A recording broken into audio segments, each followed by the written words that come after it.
C'est net, ouais. Alors avec le déconfinement, j'avais envie de me reconnecter avec la nature. Tu es si belle, tu sais. Mais cette nature, quand on la connaît mal, elle peut se révéler hostile. C'est pour ça que dans le deuxième épisode de Very Swiss Trip, je vous emmène faire un stage de survie. Une activité qui séduit de plus en plus de Suisses. On va apprendre à vivre avec la nature. Allumer un feu, reconnaître les plantes comestibles et se construire un abri.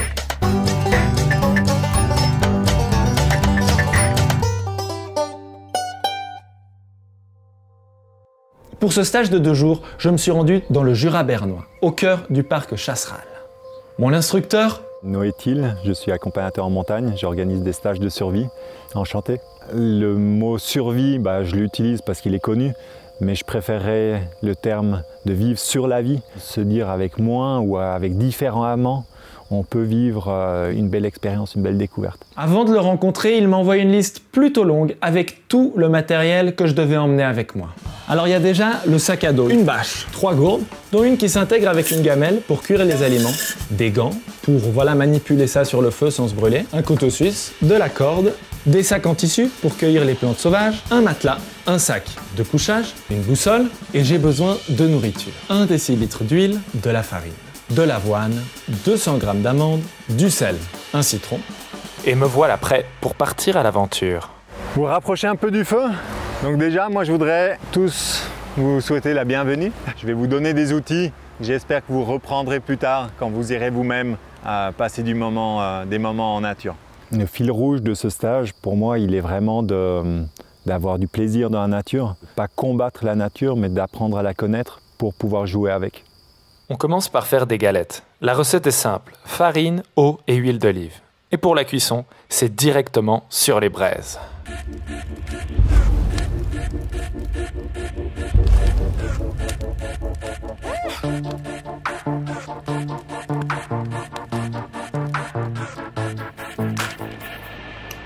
Je vais vous parler de certaines règles de cueillette. Celles qui sont juste comme ça au bord, on ne va pas les prendre, on va aller vraiment là dans les hautes herbes parce qu'un animal ne va pas faire ses besoins dedans. S'il veut marquer son territoire, il va marquer sur une pierre, vraiment un endroit visible. On va cueillir plusieurs types de plantes, certaines pour faire une salade, d'autres pour les tisanes et des orties pour la soupe. Sauf que ça pique un peu les doigts. Est-ce que c'est vrai que si on respire pas, elle pique pas? Ça fait partie des nombreuses conneries qu'on transmet à nos enfants. On va quitter le campement et puis là on part dans une marche qui doit nous mener au 2e campement. Et c'est là en fait qu'on va passer la nuit. Let's go! I came from the mud. There's dirt on my hands. Strong like a tree.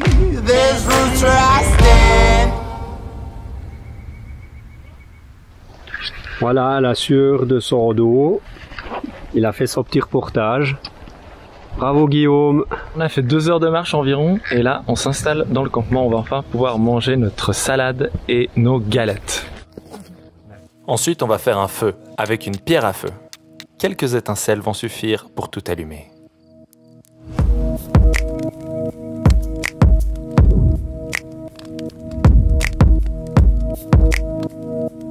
On va devoir installer le campement. Moi je me suis trouvé ce petit coin là. Parce qu'en fait on va devoir attacher une bâche. C'est plus ou moins plat. Je me dis que ça peut être pas mal. Comme ça. Ok, là il commence à pleuvoir. J'ai réussi à tendre une ficelle. Je devrais pouvoir mettre ma bâche. Pendant ce temps, évidemment, la tente de Noé est prête.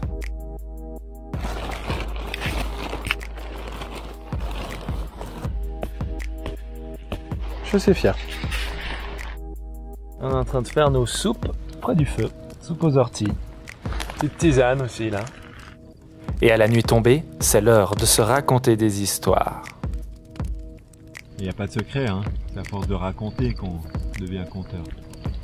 Ah ben c'est la fin de cette première journée de survie. Il pleut. Je suis sous ma petite bâche. Et je crois que je vais très bien dormir ce soir.